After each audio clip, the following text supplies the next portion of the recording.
amazing viewers. Thank you so much for joining me on my program once again. I appreciate you wherever you are connecting from. If you have not subscribed to my channel, please kindly subscribe to my channel. Click the notification bell so that you'll be notified each time I upload a video.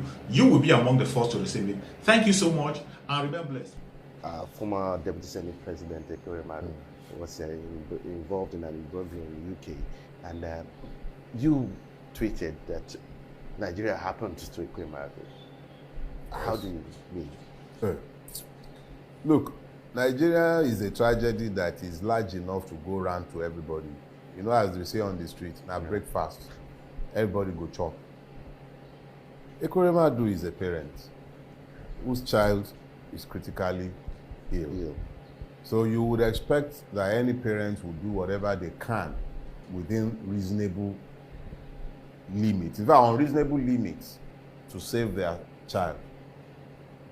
But if Nigeria, the same country in which Ekweremadu has served in the Senate for so long, had invested money and expertise in finding solutions to the healthcare challenges within Nigeria, with the powers of impunity enjoyed by the Nigerian ruling class, the reality is that Ekweremadu could have afforded as many as 20 nonso or whatever that boy's name is to be queuing in front of the daughter's hospital room so that they will be tested for compatibility.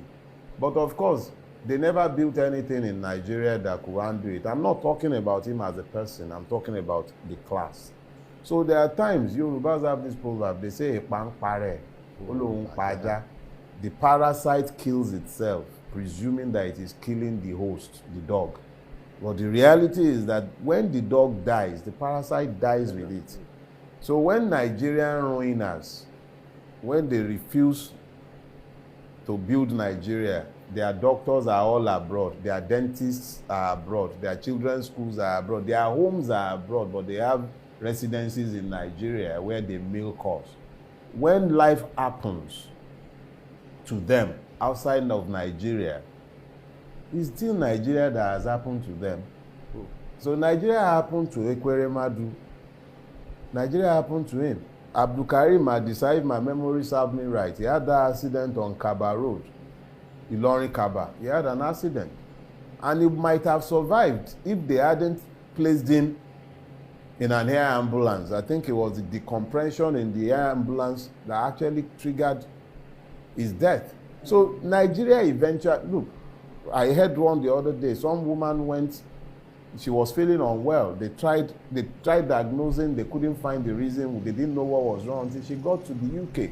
And then they found that she has a rare form of cancer that they are seeing coming out of Nigeria that is rooted in diesel exhaust, diesel fumes, the fumes for the generators.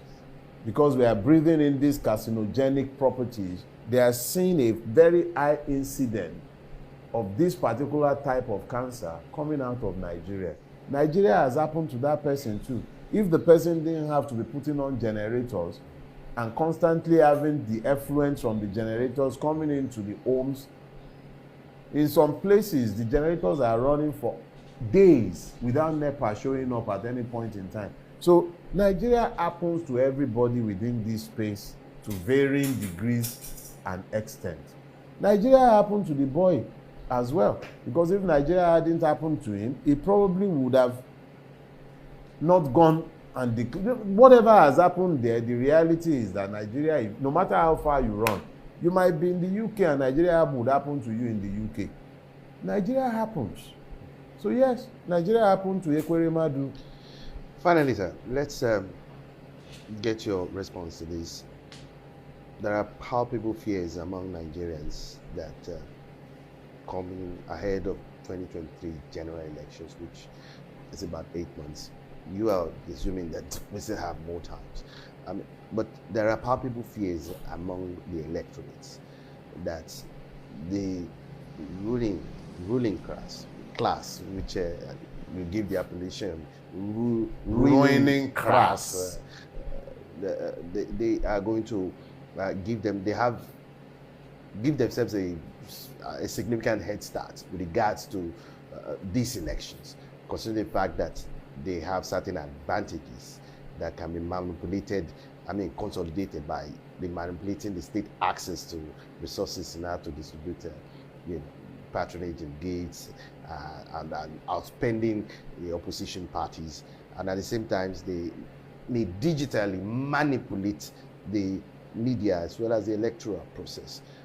Doesn't that paint a grim picture for Nigerian electors? I choose to believe that what we have is a unique opportunity.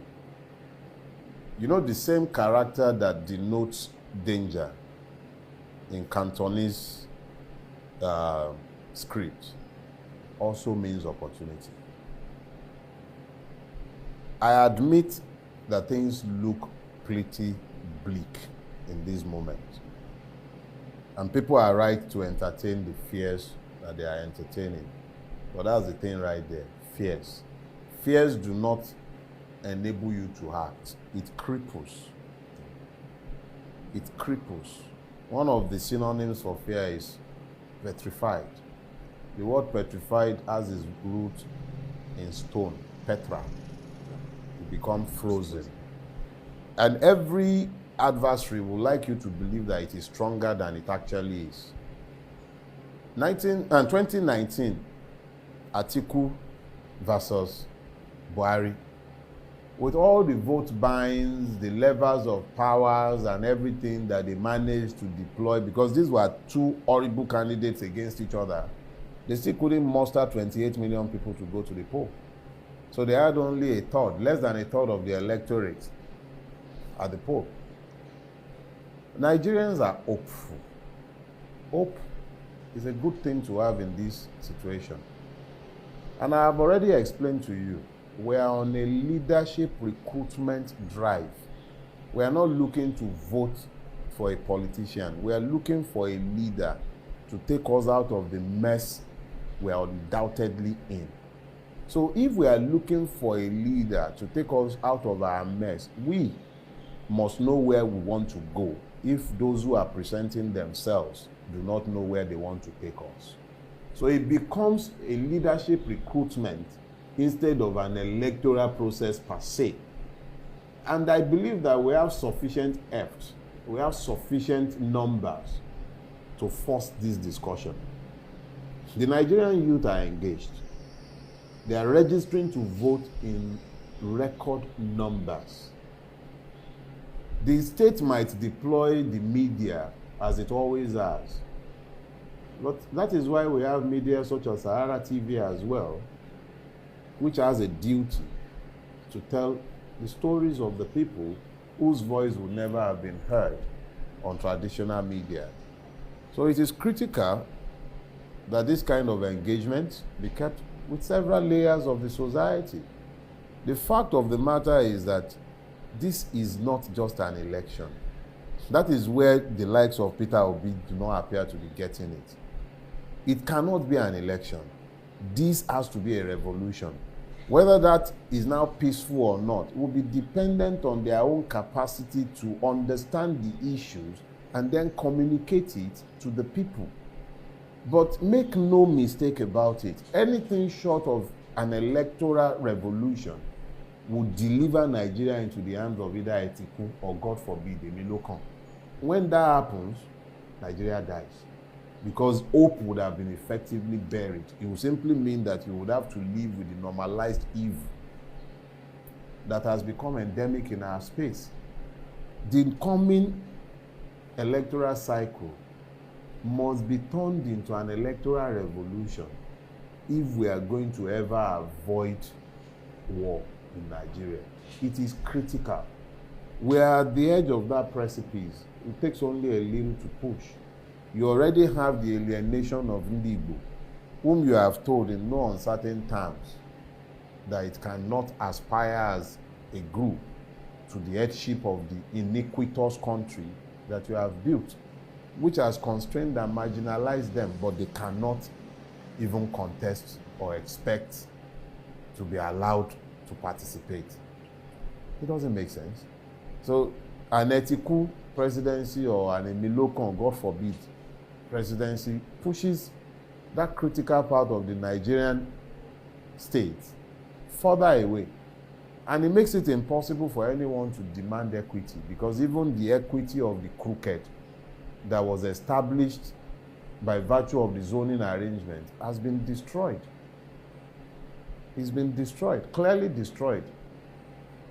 It's been clearly destroyed. Whether you look at the APC, which threw up a Yoruba candidate, or you look to the PDP, which threw up an Etiku, it's the same. It's a repudiation of the right of the Igbo to sit at the table of iniquity that Nigeria has become. That's what it is. Today we are talking about the Igbo.